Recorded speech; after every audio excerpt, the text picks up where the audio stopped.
We're here at VidCon 2023 here in Baltimore. We're super excited. This is our first time ever coming to a VidCon event. We hear it's a big deal for YouTubers or anyone that makes content. We're looking forward to meet other creators and see how they brought their passions to life. Let's get right into the video. I'm here with Hotep. Stop Lucas. Brianna Robinson. Dysons. Rod J. I'm here with Leader Fourth. I want to interview you guys because you guys are a bunch of young entrepreneurs, making it happen. I just want to know, when you first started out, do you think it would be possible to do what you're doing now and being as successful as you are? Look, even when I was in high school, I was like an introvert. I was not really known as the funny one. So I guess when I just got home, I was bored. I just made videos. I didn't think anything of it, but it just started taking off. But once I found my niche. And what is your niche? I yell. Yeah. I'm very loud. And people just love that. They're just entertained by the fact that I just yell in every single video. Tell us a little bit about Black Lion and Cubs. So Black Lion and Cubs is a brand new anime sensation, something that's been patterned after myself and my two sons. I actually do everything kind of around beer. Interview a lot of people in the industry. I actually do a lot of beer reviews. We talk everything beer, craft beer, macro beer. Anybody looking to learn about beer, we pretty much hit everything on that channel. It was about, they know me as a tall guy, and I do I guess it's like I'm this large man conquering the world that from the requests that my audience asks. I started out doing improv skits, stuff for Instagram and YouTube, so I would participate in people's improv skits. That's so awesome. What about you? What's kind of your business around? My thing surrounds kind of like educational content and making it fun and comedic. You have 5 million subscribers on YouTube. That's pretty amazing. Yeah. What's the worst and best thing about that? Best thing about 5 million subscribers on YouTube is I think the opportunity that comes with it. It's dope. You meet dope people. Opportunities like this that you come to around the world, really. Yeah. The worst thing about it, I just think for me is everyone kind of feels like they know you. You know what I'm saying? I come off super, super nice. Yeah. That's just me. But, some people just seem like, oh yeah, they know you. You know, I'm like, yeah, relax sometimes. Yeah. Feels like the privacy aspect is probably the worst. Now that you created it, now that you have the poster in front of you, you have the t-shirt, and your sons can see it, what is it like now that you had that dream and then now it's actually here in the physical world? What's that experience like? Well, before I became a father of physical children, I would tell people that I felt like a parent, because every time you dream something and bring it to fruition, it's like giving birth to something, right? Yeah. And it needs to be raised and supported and nurtured. I was enjoying that process a long time. I used to say that it gives new meaning to being fruitful and multiplying, right? Mm-hmm. You can be fruitful and multiply and have your own children. Be fruitful and multiply by your creations and giving birth to them. But never forget, for all of you, it requires nurturing, support, feeding, and everything else, like every child. And I find that's where creative people tend to fall off, right? We're good at creating, giving birth to it. But then the nurturing and the supporting, that's where all the hard work comes in. And I find that a lot of creative people, that's where the journey ends for them. And that's why we have so many starving artists in every sector, whether it's music, film, art. You have people that are very creative, vastly creative, but don't put in the work required. So I tell people, I'm not just a dreamer, I'm a doer. Let's go. I'm very optimistic, so I always had high hopes, it's gonna go somewhere, so I just keep going. So you just have a big faith about what you're doing. Yeah, always. Yeah, I always know it's gonna get to where I want it to go. Do you ever feel any pushback from that, from other people? Not really. I mean, at least not to my face, saying no, you can't do that or nothing like that. I mean, sometimes my dad will put it in there hey, think about going back to school or something. Yeah. But that was in the beginning, but now he's very supportive. That's super awesome. What about you, Dysis? When I seen other people was able to make money from it, I knew eventually I'll get up there to be able to make money myself. It was just about convincing my mom to just be patient with it, because it's not as instant as a job. Mm-hmm. It's something that you have to slowly build up. It's a business, right? Yeah. If you could go back now in time, would you tell yourself to do it?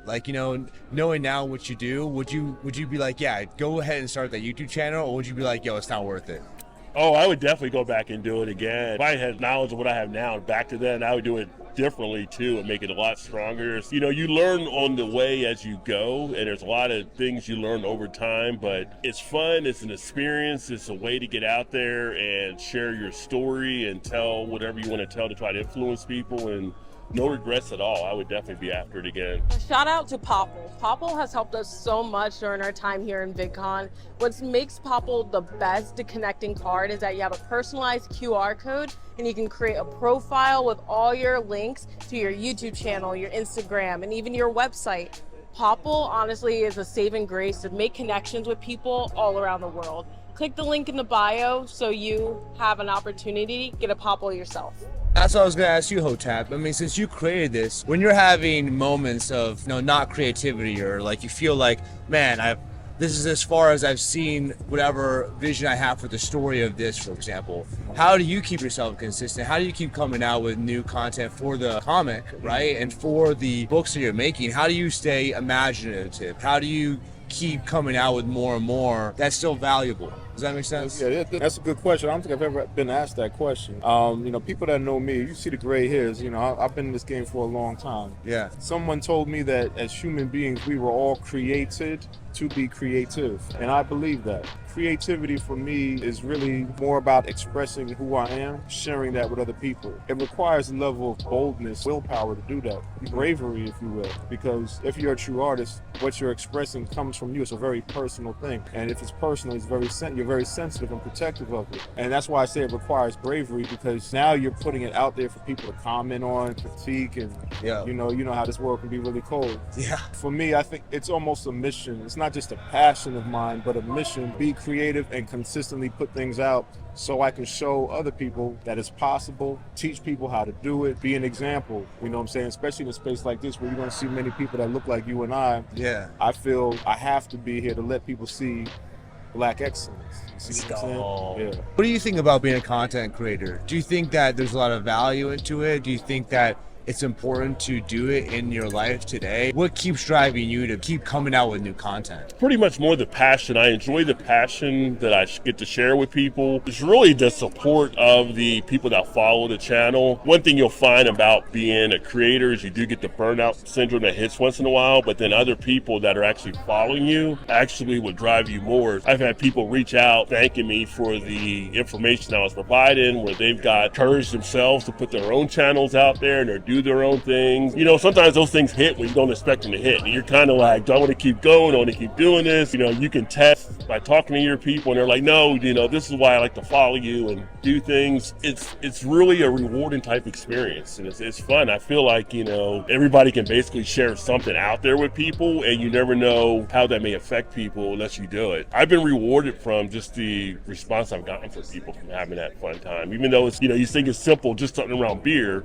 Beer goes back to 5000 BC. In my opinion, it's led to conversations that we've had wars, we've had peace, we have all kinds of, where like somebody was probably drinking something over a beer when they got an idea to do something. Beer is like that ultimate elixir that people have had all through the ages. I was going to comment on that, Rod. What has it been worth it to you to have your channel and go through all the stress and the work of building it? Have you seen success from your YouTube channel? I've seen some success. I've had success as far as companies and brands that have reached out to me on a few things, but I've had just a personal success of growing into something else. My background, we were talking earlier, was in advertising and journalism, kind of being out there. I used to be a radio DJ back in the day, so this has actually allowed me to get back and have fun talking with people and kind of building up an audience that can be enjoyed around something I like to share. There's been a personal rewarding effect to it, but there's also been a little bit of a monetization rewarding effect to it as well. But you shouldn't do it for the money. You should do it because it drives you. But it's like, if it comes along, we'll take it, right? Yeah. Well, man, listen, 2023 is almost over. What is your vision for your channel in 2024? I think going into next year, it'll be more expanded of the channel. Right now, my main forte is YouTube, that I do a lot of stuff on. And I dabble, I put stuff on Facebook and I put stuff on TikTok. I hadn't really done as much, so I'll be doing more expansion out to those things. I've expanded into the podcast world, where I do re-recordings of the show on the podcast, and that's starting to open up new doors in that area. So it's more of a networking and more of that stuff out there, but also, and a lot of people I work with, it's more of helping them get up to where they want to get to on their levels as well. By no means, I'm not like really killing it like the people here at VidCon are, but I do have a following. Other people that follow me, I'm helping them get through their areas and helping them bring creativity and helping them get to the next levels too. So no matter where you think you're at, you're always able to help someone else, and that's the thing you got to keep in mind. with the whole creator thing. And you all shared how you had like some traction over the years with your content creation. What advice do you have for someone that wants to get started? You got to find something that is unique, something that will make you stand out, but also be consistent. I know that's like the most cliche thing to say, but you ain't even got to post every day. As long as you got a schedule and you abide by that, that can work. How about you two? What advice? I agree about the consistency, because if you keep going, it's going to go somewhere. So just keep going and start. Just start. So don't think about it, just start. Definitely consistency, because consistency is going to show you where your strengths are and where your weaknesses are over a large scale of time.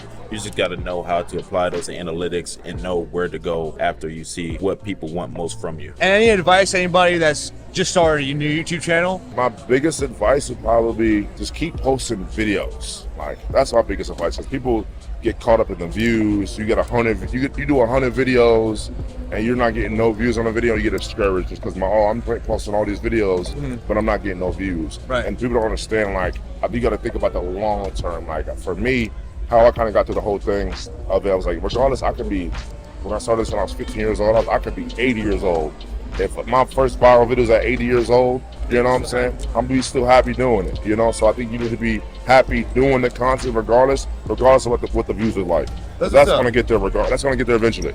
Yeah. You know, Thank you so much, bro. for sure, man. Appreciate it. Definitely. Thank you for your time, man. 100%. That's dope. I appreciate y'all. Thank you so much for watching. We really hope you enjoyed the interviews as much as we enjoyed filming them. Any last words, Sabrina? VidCon was an awesome experience. I would say if you're a content creator yourself, just go for it, attend. I received a lot of information, and it was also great meeting a lot of people. So I encourage you to check it out for yourself too. And always remember, there's more beyond the beach.